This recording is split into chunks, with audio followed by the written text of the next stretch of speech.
All right, you guys, we are going to go ahead and get started. So first of all, thank all of you so much for coming to Teamwork Makes the Dream Work, a holistic framework for successful collaboration with student athletes by Samantha Webb. If you want to have the live transcript going, it is enabled, so you can turn that feature on if you so choose.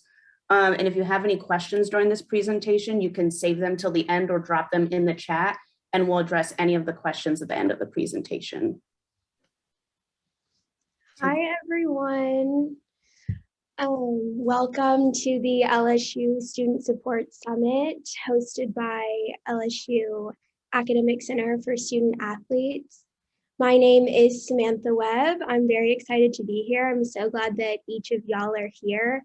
I hope that when you registered for the conference and read through the session description, that this was something that sparked some curiosity for you, some interest. I hope that you'll be able to learn and grow from this and take some of these tools with you and apply it to your work. So like I said, my name is Samantha Webb, and the title of my presentation today is Teamwork Makes the Dream Work, a holistic framework for successful collaboration with student athletes. So a little bit about me. I am currently pursuing my master's in counselor education, specifically in clinical mental health counseling. And I've been a GA here at the LSU Cox Communications Academic Center for Student Athletes for going on about 2 years now as a programmatic tutorial GA. And so what that role looks like is a lot of tutoring with student athletes. So content tutoring, where I focus on a specific course or subject. Strategy tutoring, where I'll focus more on study skills and the student's entire course load. And SASP, which is our summer bridge program that we have here at LSU, where we do tutoring, but we also factor in some writing workshops, math workshops, and life skills workshops.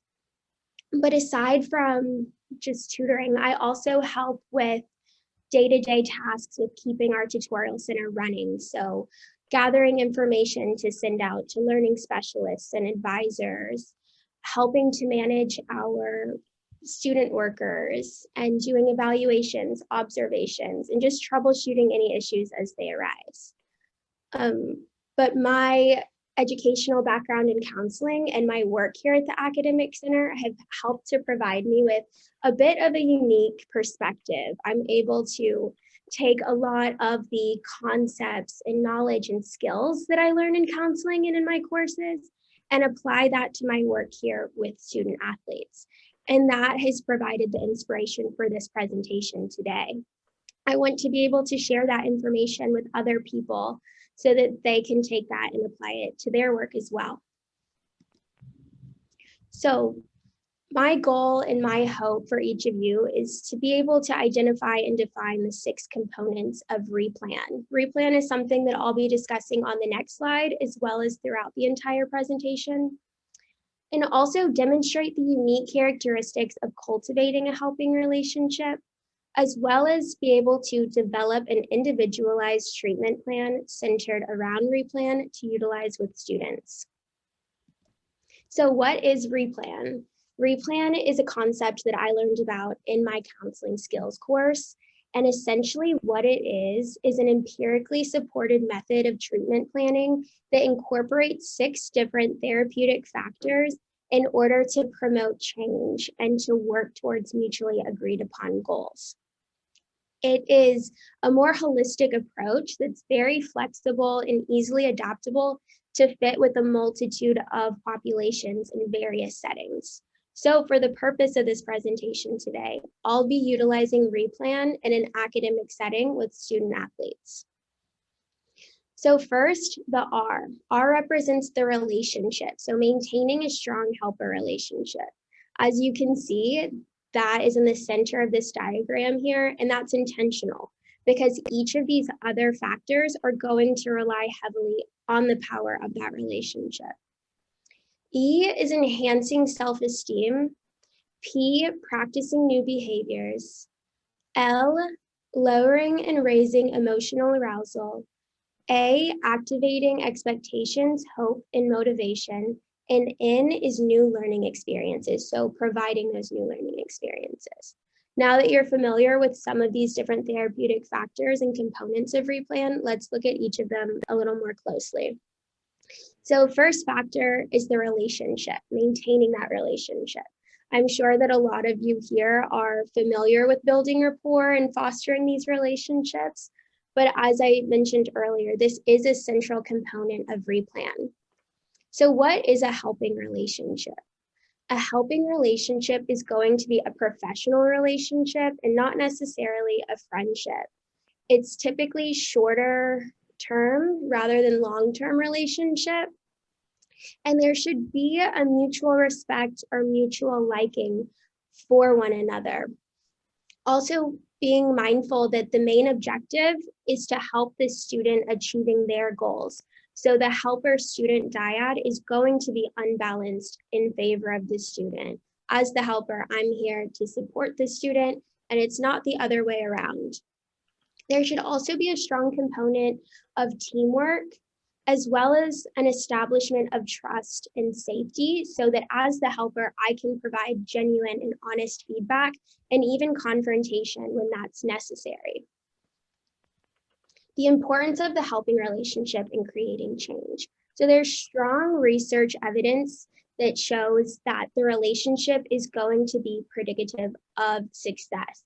A strong relationship is associated with better outcomes, as well as higher motivation and increased satisfaction in the sessions, enhanced communication. Whereas a poor relationship is more likely to lead to dropout. So in the academic setting, this could look like, or potentially could look like, a student athlete attending these tutoring sessions less frequently. Creating a helping relationship.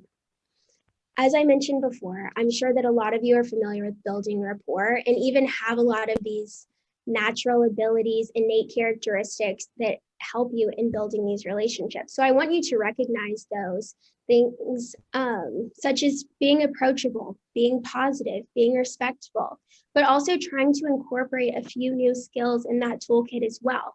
So today I want to talk about relationship enhancers.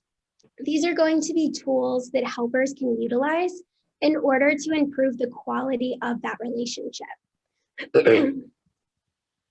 So nonverbal skills. Are you making eye contact? Do you have an open body language? How close or how far are you sitting away from the student? Are you exuding some sort of warmth? Nonverbal cues often seem very small and insignificant, but they do play a large role in that relationship. Wanting to invite the student in and have that establishment of open communication is going to be important. Presence, once again, something that we might not always think about or be super mindful of, but are we actively listening to the student? Are we being present? Are we giving them our full attention, not being on our phone or working on another task? This is going to show the student athlete, communicate to the student athlete that they're important, that you care, and that you want to help them. Empathy, so being able to grasp at what the student athlete is saying, what they're feeling, what's the importance behind what they're saying and feeling, and understanding that and communicating it back to them. But there's going to be times when you can't fully understand what they're saying or maybe what they're going through, and that's okay. But being able to show that you care enough to try. Adapt to the individual. So being mindful, once again, that not every student athlete is the same. They all have their own unique personalities, their unique characteristics, character traits. So something that might work with one student athlete may not work with another one, and that's okay. Also being mindful of their culture and background. Our culture is important to us. And something here that we do at LSU is on our first floor, we have flags that represent our student athletes and the countries that they represent or that they come from. And I think that's a really cool thing that we do here. And it begins to open up that discussion about our background and show that it is important. And lastly in this list is self-disclosure. So in the therapeutic relationship, self-disclosure can be a little controversial, a bit risky, But for a more generalized helping relationship, I think this can be a really strong tool to utilize in order to build rapport and build that trust. But being mindful of, what are we disclosing? What's the purpose behind what we're disclosing? And is it to help the student athlete? Another way that you can utilize self-disclosure is through self-involving statements. So an example of this would be saying, I've noticed that you've been showing up late to your tutoring sessions. Is something going on that you want to talk about? Or I've noticed that you've been getting a lot of your coursework done outside of our sessions and your grades have really improved. Self-involving statements act as a way to provide feedback, but also include yourself into that statement. So you're able to enforce that teamwork component. And then other factors that contribute to the helping relationship. So credibility, making sure that you appear credible and confident when you're working with students. Taking a non-hierarchical stance. And so what I mean by this is remembering that you're equals, y'all are teammates, you're collaborating together to work towards these goals. At the end of the day, it's the student athlete's goals, it's their work. So having that non-hierarchical stance can be important in strengthening the relationship. And then lastly, transference and countertransference. So once again, these are counseling terms. Transference is going to relate to a student athlete having negative or inappropriate feelings towards the helper. So maybe I'm working with a student athlete and for whatever reason it may be, they are irritated with me, frustrated with me, upset with me. That's going to strain the relationship. Maybe the student athlete doesn't show up as frequently. Maybe our sessions aren't as productive. They're not as motivated to achieving these goals. So as the helper, I want to resolve that issue. And I'm going to want to be open to hearing what that issue is and accepting it, and then trying to find a solution with the student to mend the relationship. Countertransference is essentially the exact opposite of that. So I, as a helper, would have negative or inappropriate feelings towards the student athlete that I'm working with. So maybe the student isn't working on anything outside of our sessions, and I start to get frustrated with that student, or I no longer look forward to working with this student. Once again, that is going to strain the relationship. And here's the thing, you might not like every individual that you work with as a helper, and that's human, like that's normal. But like I said, it strains the relationship. You know, maybe I'm not as motivated to work towards these goals. And so that's something that I'm going to want to resolve as the helper. And what I suggest is talking to a trusted supervisor about this, processing those feelings so that you're able to mend that relationship. Okay, so moving on to the second component here, enhancing self-esteem. So low self-esteem can contribute to additional issues of stress, lack of motivation, depression, anxiety. And so as a helper, you're going to want to address that in order to boost self-esteem. So there's two components that make up self-esteem. The first being efficacy. So efficacy correlates with competence. This is going to be an individual's confidence in themselves to complete a certain task.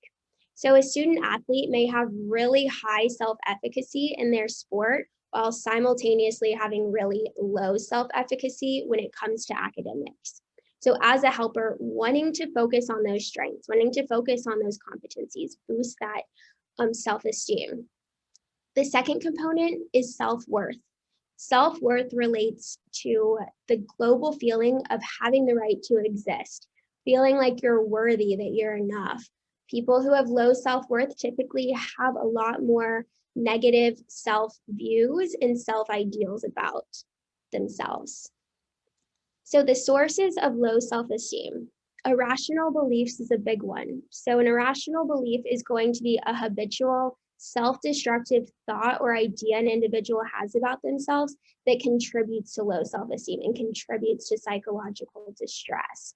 An example of this might be a student athlete saying, well, I failed the first test in this class. I'm going to fail all of the tests from now on. Or I failed one test. That makes me a failure. Another source is other people. So maybe the student athlete had previous coaches or teachers, professors, family members, friends, whoever it may be, telling them these negative things about themselves. Like, you're never going to be able to accomplish X, Y, and Z. You're not smart enough to do that. Whatever it is, the student athlete may hold on to those beliefs and take them as their own. The last source that I have listed here is body image. Body image affects both men and women and student athletes as well. Student athletes are expected to have a certain body type, whether that be strong and muscular or thin and lean. But body language can contribute to low self-esteem. People with body image issues typically have more negative self-thoughts. But what can we do about this as helpers? How can we try to boost and enhance self-esteem? So countering and thought stopping are both cognitive behavioral techniques that essentially focus on taking this negative thought, idea, image, memory, and either stopping it or replacing it with a more appropriate, positive, realistic thought, idea, or image. But today I wanted to focus more on encouragement, as this is something that I try to incorporate in my sessions, in my work with student athletes. So encouragement versus praise. Encouragement is going to be a great way to start to combat some of those negative ideas and beliefs about oneself, and to push towards the student athlete to developing a more positive view of self and a more positive view of life. So encouragement focuses on process and progress. It seeks to modify motivation rather than just behavior. It's designed to inspire, foster hope, stimulate, and support. And it helps the student athlete to develop that autonomy, self-reliance, and cooperation. So saying things like, that was really hard, but you kept going, and you were able to do this, or you should be proud of yourself. You worked really hard on this. Praise focuses more on the product, and it only recognizes success. It can make some people feel anxious and uneasy. And on the flip side of that, some people can develop this constant need for praise, for reassurance and validation. And it typically puts the helper in the role of the judger. A lot of times, a student athlete or an individual doesn't need a cheerleader. They need to develop that faith in themselves. But I'm not expecting you to never use praise again or never to utilize that. I don't think that's realistic. But as a helper, being mindful of how often am I using praise versus how often am I using encouragement, and be aware of that. So how to encourage? The first step is going to be to actively listen. Listen to understand, meet the student where they're at, see where they're at, and offer to be an ally, show your support, be that support system for the student. Focus on the positive. Make any notes, recognize any progress being made that the student athlete is working towards that goal. Any small steps in that right direction. Focus on those things. As well as offer feedback, push for commitment, push for that action. And lastly, show enthusiasm. So showing enthusiasm for the student athlete, for their goals, for their interests, is going to go a long way in helping with encouragement. So replan curative factor 3, practicing new behaviors. As I mentioned previously, student athletes may have really low self-efficacy when it comes to academics. And this is most likely going to be due to a skill deficit. So maybe the student athlete doesn't have those study skills, doesn't know how to study, doesn't know how to take notes, doesn't have those organizational skills, those time management skills. And so as a helper, you're going to want to start practicing those things. And the first step is going to be gathering information and providing rationale for that new skill to the student athlete. So saying, why it's important, what's the reasoning behind using the skill, so that they can develop that internal motivation to use the skill. Second is going to be demonstration of skill by model. So here at the Academic Center, we teach our tutors in training the I do, we do, you do method. So what this looks like is, first, I, the helper, would demonstrate this skill or model this skill or solve this math problem, whatever it may be. And then next, the student and I would work together on this skill. And then finally, the student would work independently. And there's this progression of learning, progression of autonomy, and the student is able to develop that skill. And lastly, the learner demonstrates by practicing and completing homework. So they go off and continue to practice the skill. Practicing is going to be a key component in creating that permanent change. Okay, lowering and raising emotional arousal. So student athletes, or it's not unlikely that a student athlete's going to have some negative emotions when it comes to academics, when it comes to tutoring. Maybe a student athlete had practice, workouts, training before they have to come to tutoring, and they're not overly thrilled, or they're tired. They may have test anxiety. So most likely there's going to be some negative emotions, and we want to begin to reduce those through various methods. So stress reduction, cognitive techniques. If a student athlete takes a liking to meditation, maybe finding 5 minutes in their day that they can take that time to meditate, or to use muscle relaxation techniques, breathing techniques. Focusing on time management, having the student athlete plan out their day before, where they can see what times they're going to be at practice, what times they're going to be in class, when they have that free time. As well as developing habits of self-care. So checking in, seeing like, are you going to have an hour today to do that activity or that hobby that you enjoy? Are you going to have time to step away from school and practice to cook dinner and eat dinner and just be able to relax? Checking in with self-care is going to be really important in reducing some of those negative emotions and acting as that preventative step. Exercise as well. So if a student athlete is in their off season, if they are injured and they're not exercising like they normally would, or maybe the student athlete is over exercising, trying to find that balance there as well. And then working to increase the positive emotions. So the positive emotions will hopefully work to reduce those negative ones. So once again, utilizing encouragement. In my sessions, I generally like to be really excited and positive, because if I'm not, I don't expect the student athlete to be that way. So just trying to spark that positive energy, that joy in your sessions goes a long way. So curative factor number 5, activating expectations, hope, and motivation. So the student athlete may come in feeling discouraged. They may have this lack of confidence, that low self-efficacy. They may even be displaying a learned helplessness. So maybe in high school, they were passed along from grade to grade due to their status as a student athlete. So I want to push you to reframe that more negative view of a resistant or unmotivated student as being in a different stage of change, in a stage of readiness.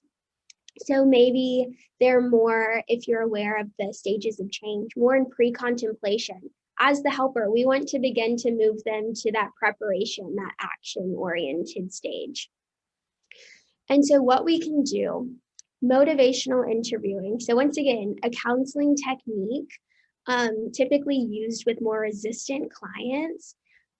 Essentially what you do here is you listen. It's a lot of active listening and asking questions. So asking non-judgmental questions and non-guiding questions. You don't want to be pushing them too much in either direction, but asking questions. And the goal is for that individual, for the student athlete, to begin to gain that insight into what the problem or issue may be and move them into a more action-oriented stage. scaling questions. So these are a personal favorite of mine. I think that they're really simple, easy to use, and can be effective. So an example of a scaling question would be if I was working with a student athlete and we were preparing for an upcoming exam, I could ask the student, okay, on a scale of 1 to 10, how confident do you feel with the material that's going to be on this exam today? Let's say they come back with a 6. I would respond with, well, why not a 4? And in doing this, the student athlete is going to be able to look back and reflect on that progress. You know, maybe they say, well, I studied this, and this. I understand this concept. I know this information. And they can kind of boost the confidence a little bit. The next question that I would ask is, okay, how do we get you to a 7? So what is that next step? What do we still need to work on? What do we still need to learn? And push towards that action. And lastly, using encouragement as well. Okay, the last factor, new learning. The way that I look at this factor in my work with student athletes is, as I mentioned at the beginning of this presentation, this is a relatively short-term relationship. You know, a student athlete may come off caseload. They don't need to work with a learning specialist anymore, or they may no longer need a strategy tutor. They may be finished with this class. They don't need a content tutor. They may be graduating. They may be entering the transfer portal. But remembering that it is a short-term relationship, and throughout that relationship, we want to make sure that we're imparting new information, new skills.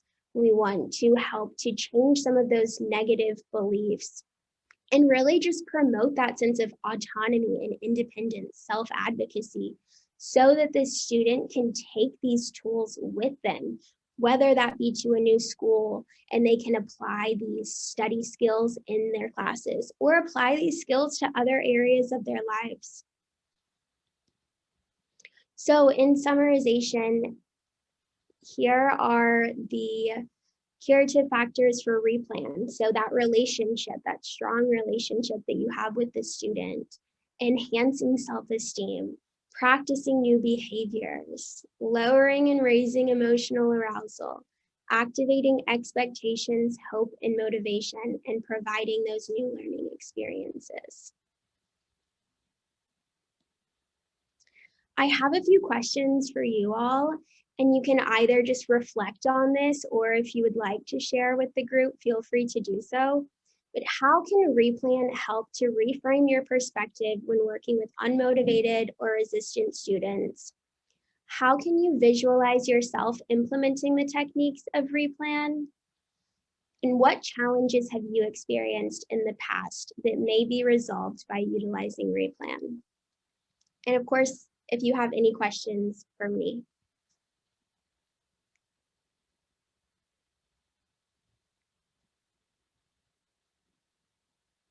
Also, feel free to type any questions in the chat.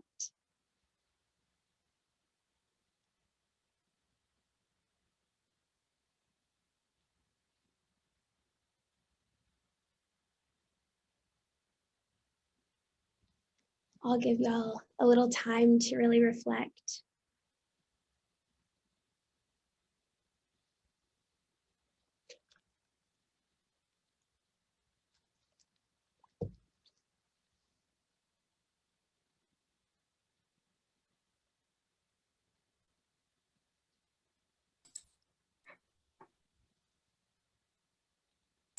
Looks like we do have a couple questions and comments in the chat. So Heidi asked, how do you incorporate replan into onboarding new staff or interns?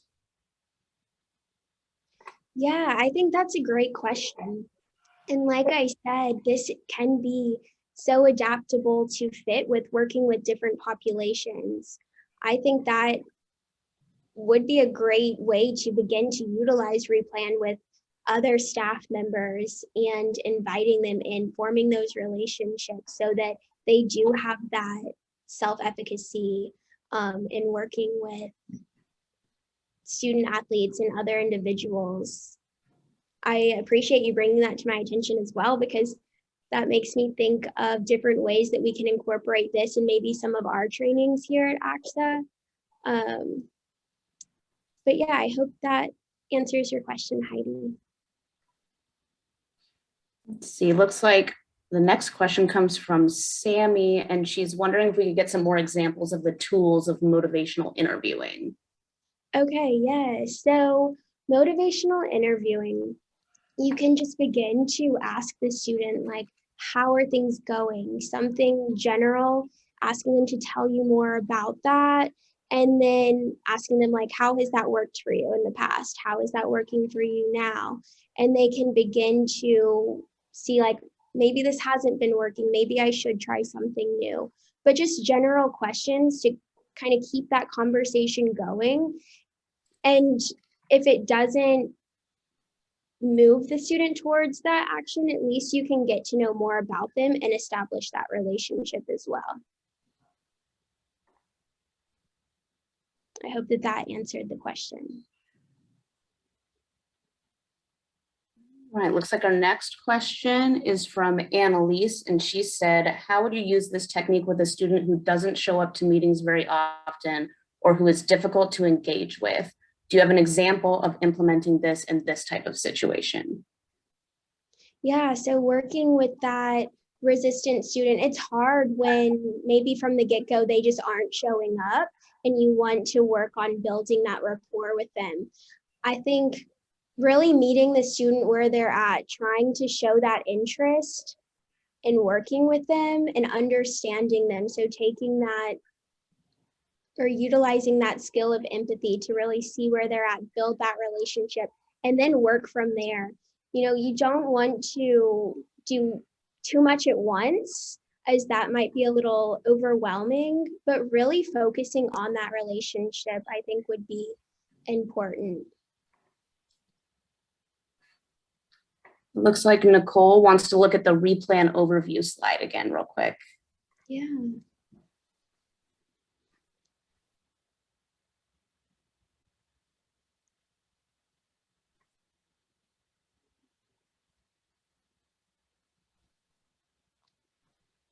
And if y'all can hang tight for just a few minutes, we do have a slide at the end that has a QR code for a feedback survey. We'd love to hear any feedback and comments about the summit as a whole, the presentation, all that good stuff. So if y'all could hang tight for that, that'd be great. Let me go ahead and go to that slide really quick. I have my references. Again, thank you all so much for coming and attending. My contact info, Rosie, could you drop this into the chat? Thank you. And then here are the QR codes for the evaluation. And we do have, Sammy has another question. She said, what would you suggest using replan with a student athlete that blames a lot of their problems on other people, like their professor, coaches, teammates, etc.? Yeah, I think with that, a lot of finding that inner motivation as well as maybe self-advocating. So if they do find that it's a lot of other people, well, then how can you advocate on your behalf? Can you reach out to the professor if there's some issue, or, you know, seeing what they can do to advocate for themselves? And if there really isn't, then maybe they can learn through that experience that, okay, wait, maybe this is on me, developing that sense of accountability and things of that nature. And hopefully through utilizing some of those new skills, they'll be able to develop that sense of internalized motivation.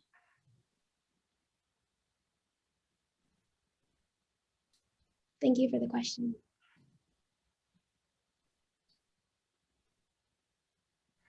Let's see. Shanice, I think if you're asking about the presentation, like if the presentation will be shared, I do know that we're recording the presentations and we usually upload them online to be accessed by anyone.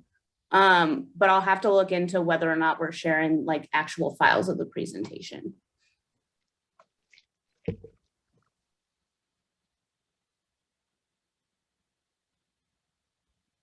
Lots of thank yous. Ashley said she appreciates the ability to label so many things that she does on a daily basis and truly be able to give a method to the madness.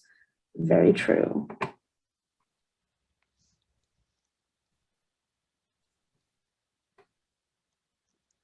I can go back to replan.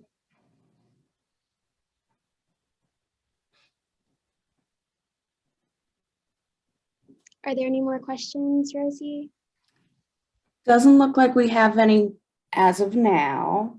A lot of great jobs, very insightful, which I agree very much. Well, once again, I kind of rushed through some of these slides, but thank you so much for attending. I really hope that you can take some of these tools with you and apply it to your work. And I'll leave this up to my contact information.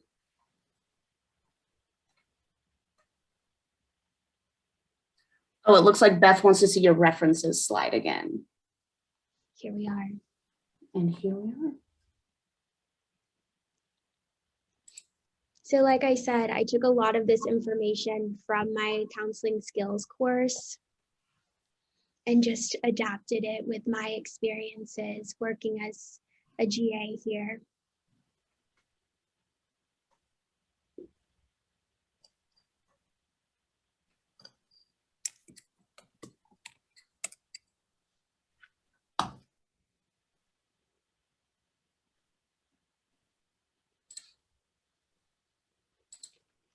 And if anyone didn't get a chance yet to fill out that feedback survey and you weren't able to scan the QR code, feel free to drop a comment in the chat and we can always hop over to that slide really quick too. Yes, I'll jump back over in a second.